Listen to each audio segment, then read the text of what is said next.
और कुछ नहीं करना। नाम है जप में, नाम है तप में, ये सारे जप तप पूजा पाठ व्रत हवन यज्ञ सब छोड़ दो, एकदम कोरा कागज हो जाओ और उस कोरे कागज में केवल एक लाइन लिखनी है, क्या? आत्मज्ञान। बस, इसके अलावा और कुछ लिखने की जरूरत नहीं है। आत्मज्ञान ही इस विश्व का सर्वश्रेष्ठ ज्ञान है, सबसे ऊपर का ज्ञान है, इससे ऊपर कोई ज्ञान नहीं। तो कबीर साहब इसी का जिक्र करते हुए कहते हैं कि जब लग ना चीनोगे आत्म, यानी सबसे पहले अपनी आत्मा को छीन ले। तुम्हारी आत्मा क्या है? उसका स्वरूप क्या है? अजर अमर अविनाशी अखंड अचल अडोल अवोल अकय अनाम नियक्षर नाम निज नाम, ये सब आत्मा के नाम हैं, ये तुम्हारे आत्म स्वरूप के नाम हैं। और इनको भूल के तुम जन्म मरण के चक्कर में इस माया के संसार में उलझे पड़े हो। कैसे कल्याण होगा? नहीं होगा। तो क्या करना है?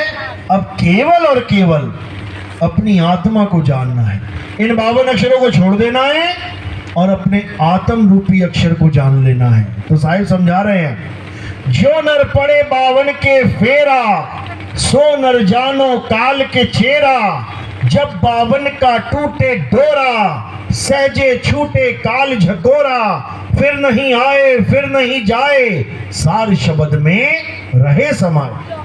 कहते जो नर पड़े 52 के फेरा, जितने भी संसार में गुरु हैं और 52 अक्षरी नाम दे के कहते हैं बेटा सारी उम्र नाम जपो तुम्हारा कल्याण हो जाएगा।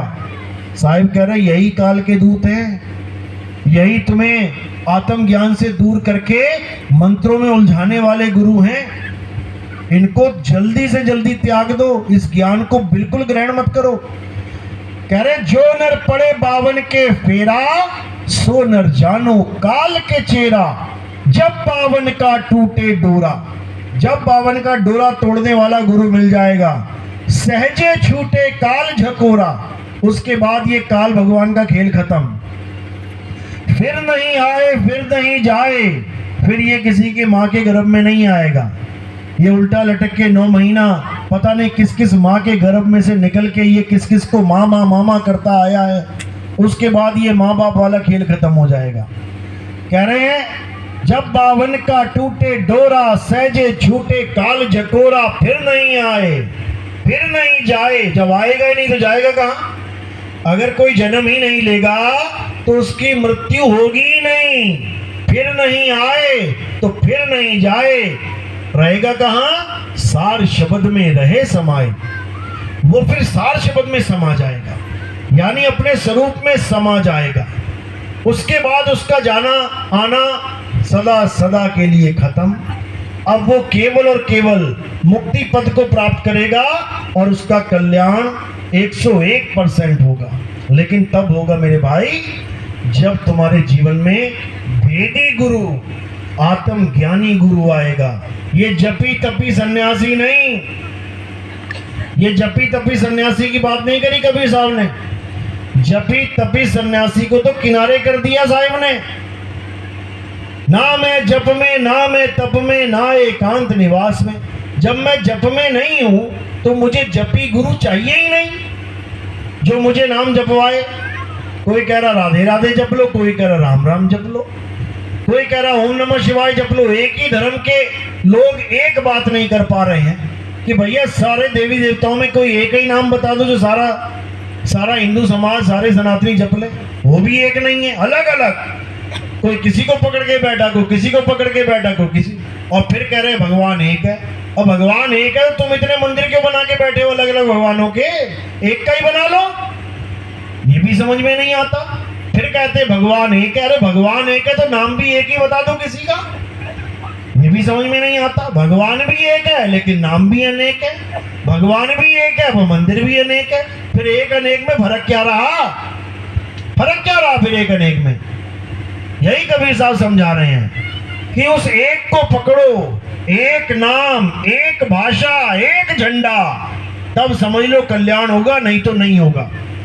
तो साहिब यही समझा रहे हैं, गुरु नानक देव साहब कह रहे हैं तेरा एक नाम तारे संसार, पूरे संसार को एक नाम तार सकता है।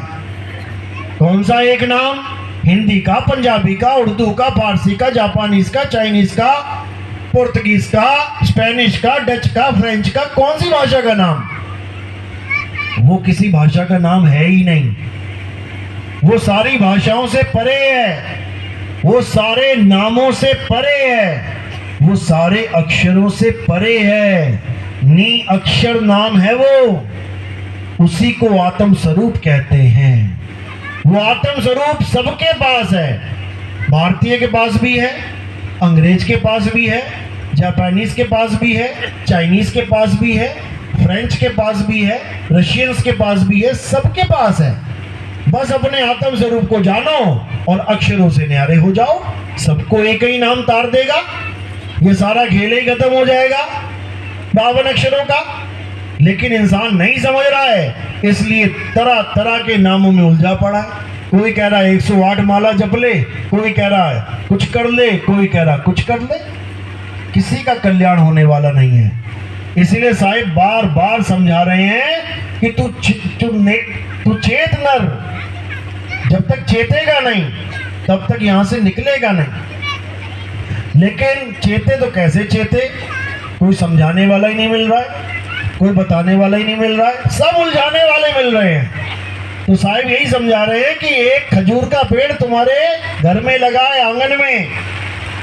खजूर तुम्हारे घर में है, आंगन में, लेकिन तुम्हें चढ़ना नहीं आता, इसलिए दूर है, नहीं प्राप्त कर पा रहे हो। तो कह रहे साहिब का घर दूर है, जैसे पेड़ खजूर और ज्ञानी जन के पास में, अज्ञानी से दूर। तुम्हारे घर में, तुम्हारे आंगन में खजूर का पेड़ लगा है, लेकिन 100 फुट चला गया, 200 फुट चला गया, अब तुम्हें चढ़ना आता नहीं है ऊपर।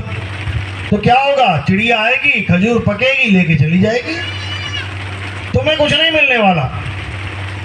लेकिन अगर तुम्हें चढ़ना आता है तो तुम्हें सारी खजूरें मिल जाएंगी। चिड़िया का तुम आने नहीं दोगे वहां पे, इससे पहले चिड़िया आएगी, तुम खुद ही जाके तोड़ के ले आओगे।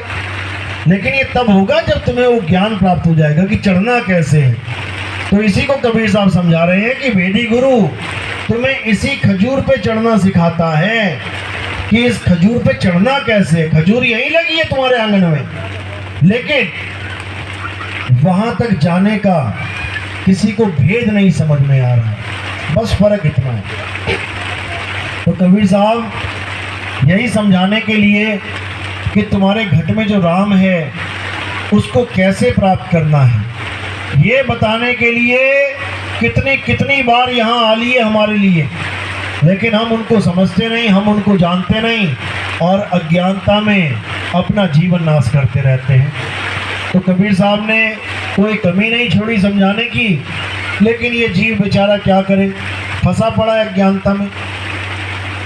तो कबीर साहब ने यही बताया कि लाखन में कोई समझ न पाई है और कोटि मध्य जानेंगे, कहे कबीर सुनो भाई साधो, हमें बिरले हंस पहचानेंगे।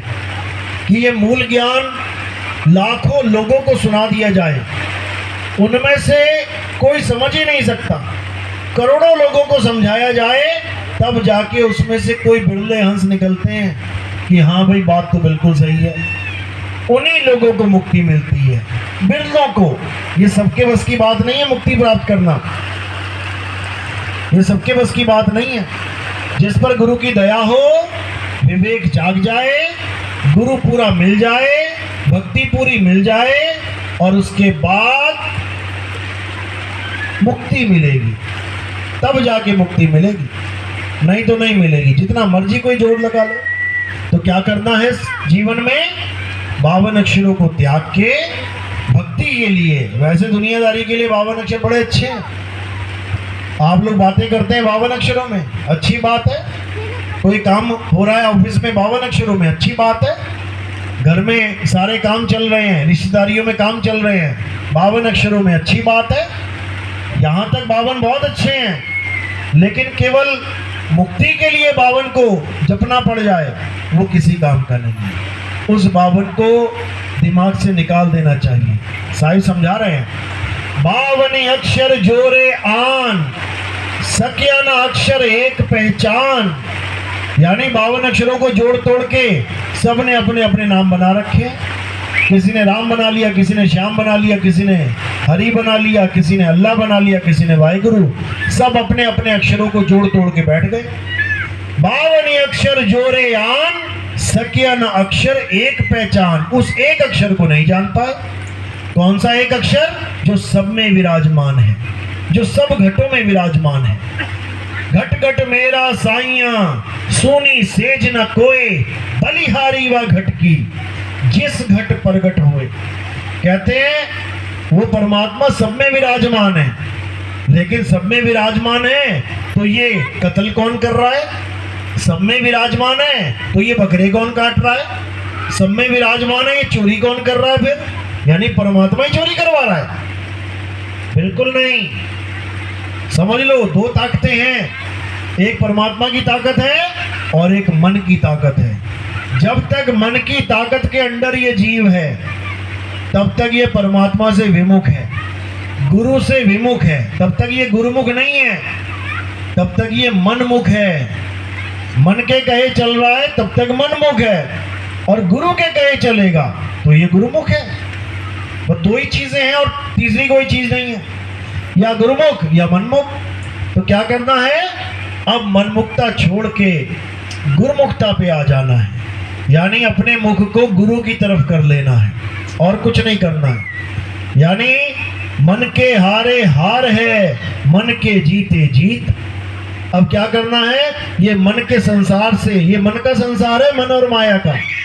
अब यहाँ से निकलने की तैयारी करना है और अपने गुरु के बताए मार्ग पे चलना है, गुरु की शरण में रहना है और गुरु का ध्यान करते हुए अपने उस मंजिल को प्राप्त करना है। तो शब्द गुरु की महिमा भेदी गुरु समझाता है, तभी आप शब्द गुरु का ध्यान कर पाओगे। नहीं तो शब्द गुरु का ध्यान कोई नहीं कर सकता, कोई भी नहीं। और बिना शब्द गुरु का ध्यान धरे किसी की मुक्ति होने वाली नहीं है। देह गुरु का ध्यान धर के मुक्ति नहीं होती है। देह गुरु तो एक जरिया है, एक माध्यम है शब्द गुरु को समझाने का। मुक्ति का दाता कौन है? शब्द गुरु, परमात्मा ही मुक्ति का दाता है। और भेद बताने वाला कौन है? वो हमारा गुरु है। तो कह रहे हैं सेवा को दोनों भले, सेवा को दो ही भले, एक संत एक राम। और राम है दाता मुक्ति का, संत जपावे नाम। यानी संत हमें नाम की बख्शीश करेगा। जपावे बोल दिया तो इसका मतलब ये नहीं कि जपना ही है। जपावे का मतलब है कि वो हमें विधि बताए कि आखिर नाम का करना क्या है, कैसे करना है उस नाम को, जपना कैसे है। बिना जाप के जपना है वो, बिना अक्षरों के जपना है वो। तो वो तब समझ में आता है जब हमारे जीवन में भेदी गुरु आता है, तभी हमारे जीव का कल्याण होता है। चलो, मेरी बात समझ में आ रही है? किस किस के समझ में आ रही है? हाथ खड़ा करो जरा, दिखाओ, उधर दिखाओ। हाँ, बहुत अच्छी बात है। सब हाथ खड़े हैं लगभग, और खड़े होने भी चाहिए, क्योंकि ये आखिरी समय है कलयुग का। इसमें जिसको ज्ञान समझ में आ गया वो निकल जाएगा यहाँ से, और जिसको ज्ञान समझ में नहीं आया वो यहीं रह जाएगा धक्के खाता हुआ। ये कलयुग का वो समय है जिसमें सबसे ज़्यादा मुक्ति होगी जीवों की, सबसे ज़्यादा जीव निकलेंगे यहाँ से। समझ लो, जिसको 1000 साल का सतयुग बोला गया है, इसी कलयुग में आ गया ये 1000 साल का सतयुग, और इसी में सब जीवों का कल्याण होगा।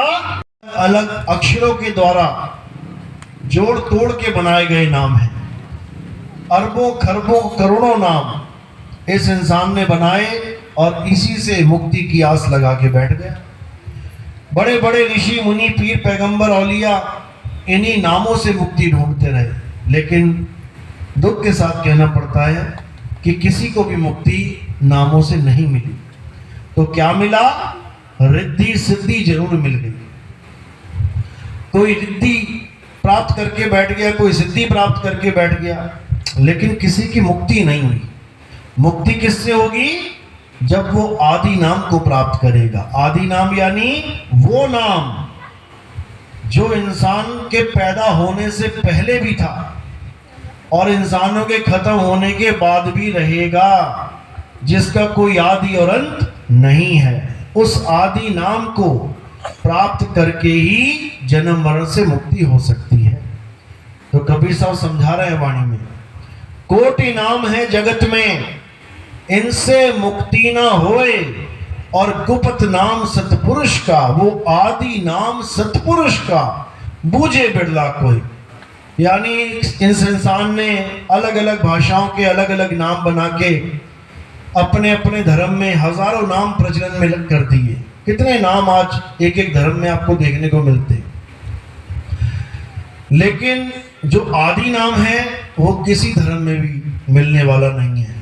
वो सब धर्मों से न्यारा है, सब अक्षरों से न्यारा है, सब पंथों से न्यारा है। वो केवल और केवल सतगुरु की शरण में जाके मिलता है, और कोई नहीं जो उस नाम को लखाए, केवल सतगुरु ही उसको लखा सकते हैं। तो वाणी कहती है, सोई गुरु पूरा कहाए, जो दो अक्षर का भेद बताए, एक छुड़ाए, इंसानों के द्वारा बनाए हुए सारे नाम छुड़वा दे, एक छुड़ाए एक लखाए, तब प्राणी निज घर को जाए।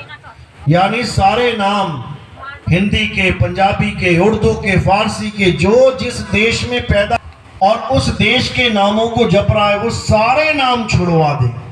यानी सारे संसार के जीवों से सारी भाषाओं के नाम छुड़वा दे, एक छुड़ाए। अब सब कुछ छुड़ा दिया तो बचा क्या? एक लखाए, वो आदि नाम बचा जो सदा से था, सदा है, सदा रहेगा, उसका लखाव करा दे। तब प्राणी निज घर को जाए, तब इस जीव की मुक्ति होगी, तभी अपने असली घर को जाएगा। अन्यथा सब यहीं पर अपने अपने धर्म के नाम लेके बैठे रह जाएंगे।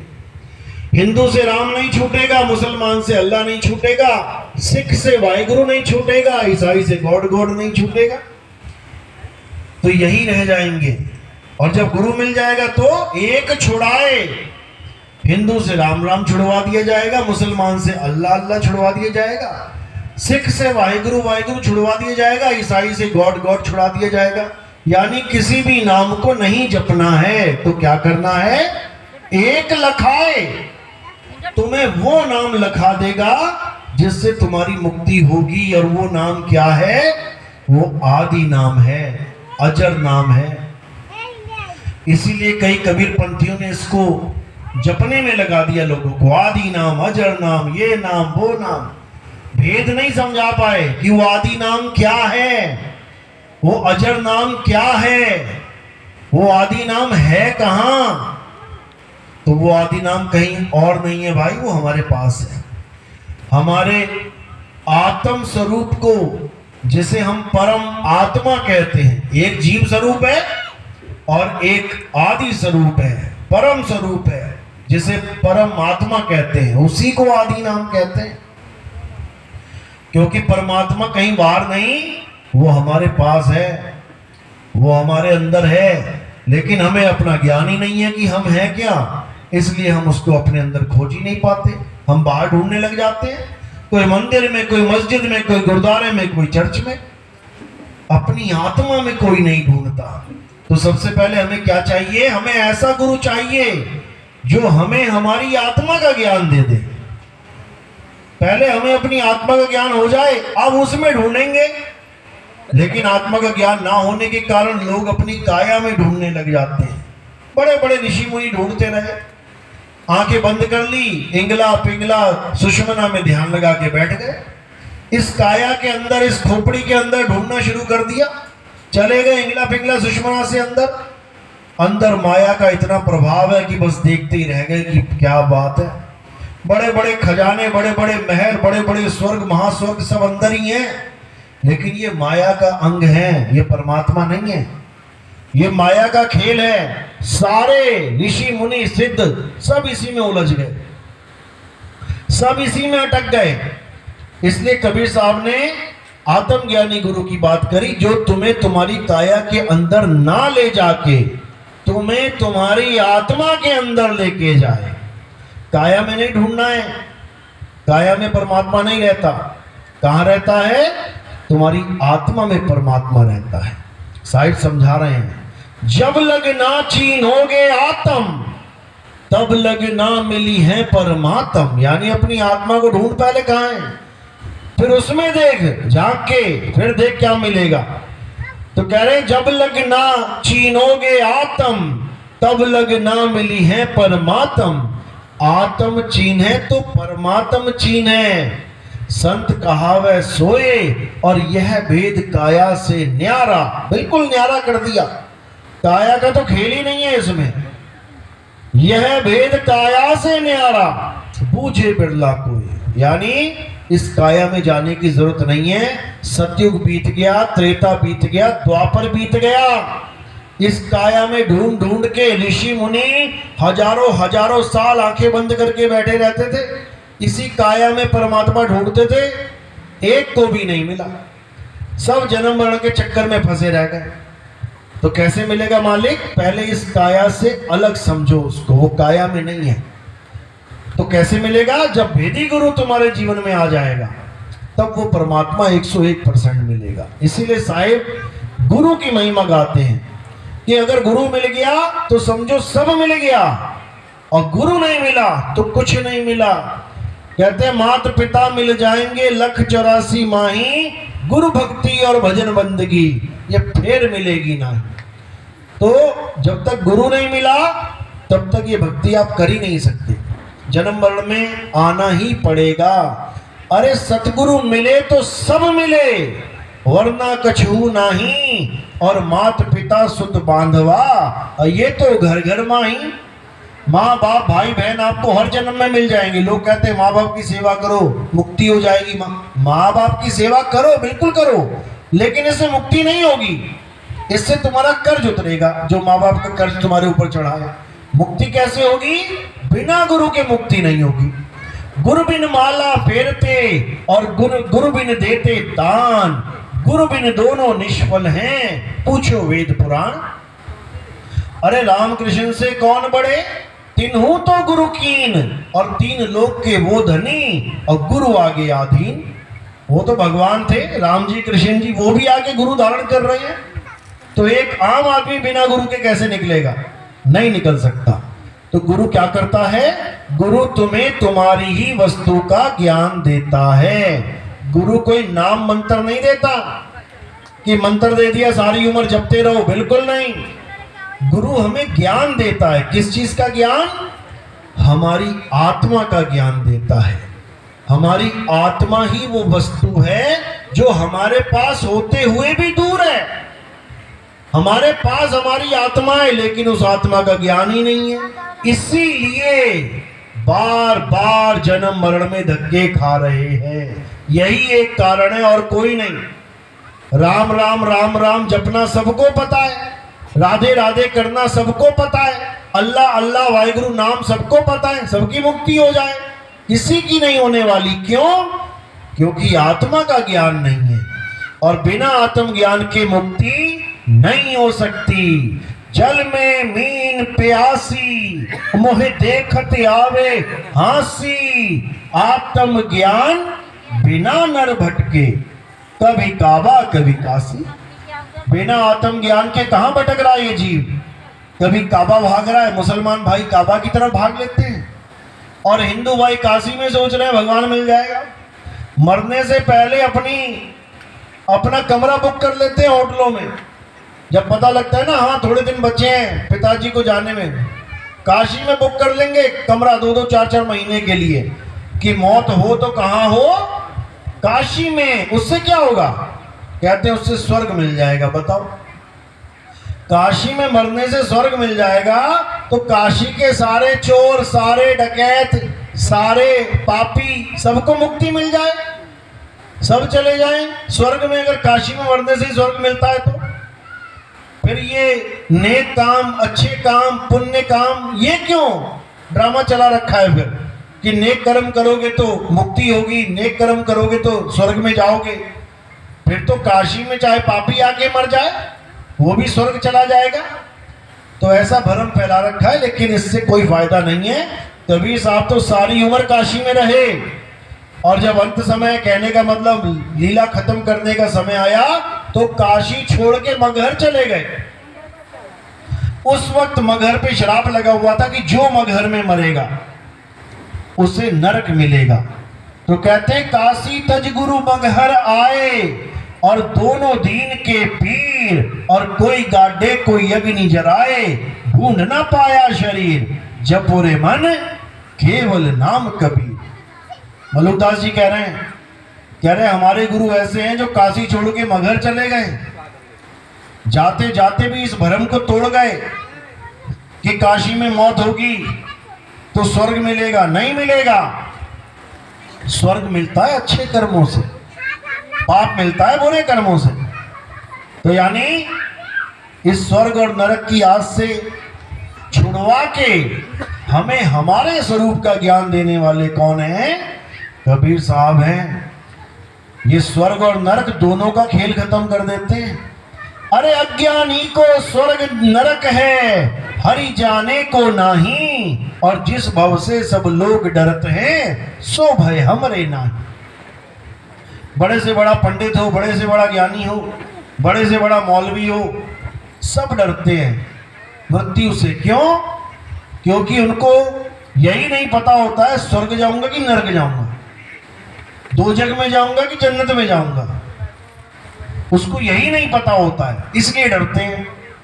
और कबीर साहब कह रहे हैं अज्ञानी को स्वर्ग नरक है, यानी जो अज्ञानी जीव हैं वो स्वर्ग और नरक में जाते हैं, हरि जाने को नहीं। जिसने जीते जी हरि को जान लिया, और वो कहां जाएगा स्वर्ग और नरक में? जीते जी जिसको जाना है उसी में समाना है।